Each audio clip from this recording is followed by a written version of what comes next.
Hola compañeros, el día de hoy vamos a hablar de violencia obstétrica. No desde el discurso de castigo que nos han manejado nuestros directivos y nuestros jefes, sino desde la parte que nadie nos cuenta para que nosotros podamos familiarizarnos con este concepto y trabajar de una mejor manera. Primero que nada hay que reconocer que responde a una problemática social real que se ha visto en aumento por la presión de ciertas organizaciones de la sociedad civil, pacientes y familiares que se han visto involucrados en este tipo de quejas. Pero recordemos que como en todos los demás casos, no todos los pacientes que se quejan responden a algo que tenga que ver con el acto médico, pero esto se debe de investigar.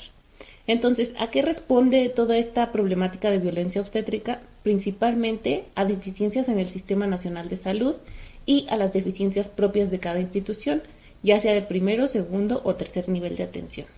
La solución que se ha tomado, que es políticamente correcta según los directivos, ha sido la sanción individual al personal involucrado y no la corrección de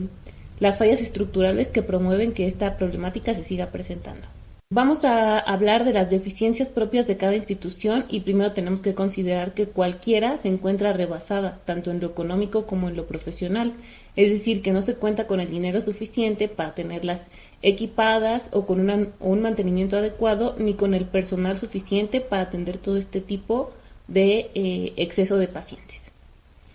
Otra de las circunstancias que favorece todo lo anterior es que hay un nivel muy alto de corrupción, tanto en lo económico como en lo administrativo, el tráfico de influencias, y esto permite que el personal que está en altos mandos como directivos, tanto médicos como administrativos, pues no sean los personales idóneos y no puedan manejar estas situaciones de conflicto de una manera adecuada y siempre tratan de beneficiar a la institución antes que al personal.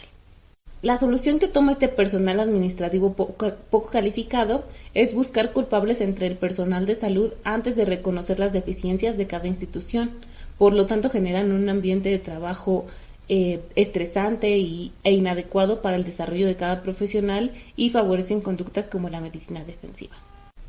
Nosotros también debemos de asumir parte de la responsabilidad porque aún hemos actuado con los familiares de un modo paternalista, tanto con los familiares como con los pacientes. Es decir, que no les proporcionamos una información suficiente y adecuada para que ellos tomen las decisiones y cuando ellos las toman, nosotros no creemos que sea lo mejor para el paciente y entramos en un conflicto de intereses a ese nivel. Otro de los factores que contribuye a que esta problemática venga en aumento es el aumento de negocio de litigio contra los casos médicos. El miedo, la desinformación, el mal manejo de los conceptos y el trabajar siempre bajo la medicina defensiva, creyendo que cualquier conducta que hagamos va a generarnos un problema médico legal y que este va a tener repercusiones, cuando ya hemos explicado en los videos anteriores que no siempre las quejas de los pacientes resuelven en un fallo en contra de los médicos, pero todas ellas deben de investigarse. Otra cosa que debemos reconocer es que trabajamos con actitudes naturalizadas y automáticas desde nuestra formación. Creemos que nosotros sabemos mejor que el paciente qué es lo que le conviene más y siempre objetamos sus decisiones cuando no son iguales a las que tomaríamos nosotros. Otro aspecto es la presión de las organizaciones de la sociedad civil que sacan múltiples recomendaciones o informes que, a pesar de estar bien estructuradas, los enfocan de una manera incorrecta, promoviendo que se identifiquen primero las conductas individuales antes de reconocer los obstáculos de cada institución. El concepto de violencia obstétrica se define que inició desde que se institucionalizó el parto y se medicalizaron los procesos fisiológicos de la mujer.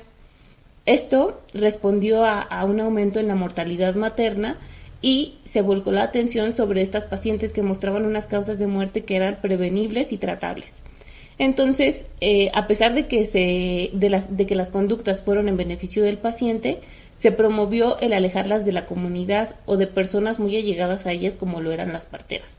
Personas que tal vez atendieron el parto de ellas mismas o de sus hermanos o de todos los miembros de su familia y se trasladó a esta paciente a un medio un poco más frío o no tan personalizado como la atención al interior de una institución hospitalaria. El hecho de que el embarazo y el parto se atiendan en un nivel institucional pues favorece una relación distante entre el médico y el paciente porque no se tienen los recursos ni la cantidad de personal adecuado para darle un seguimiento estricto a cada una de estas pacientes, al menos no en un ámbito de ciudad. Por otro lado, se ha manejado el embarazo sí como una enfermedad y no como un proceso natural. Es decir, que se busca siempre prevenir o estar anticipándose a las complicaciones que se pueden presentar, pero las pacientes no lo toman de esta manera. Las pacientes, dentro de su desinformación, lo toman como una medicalización del proceso, y también esta visión es la que mantienen las organizaciones de la sociedad civil. Aún con esto, todas las intervenciones que se dan tienen el mismo objetivo: disminuir la mortalidad materna, y sobre todo porque las causas son prevenibles y tratables durante todo el seguimiento que se le da durante la atención prenatal o el seguimiento que se hace previo al parto.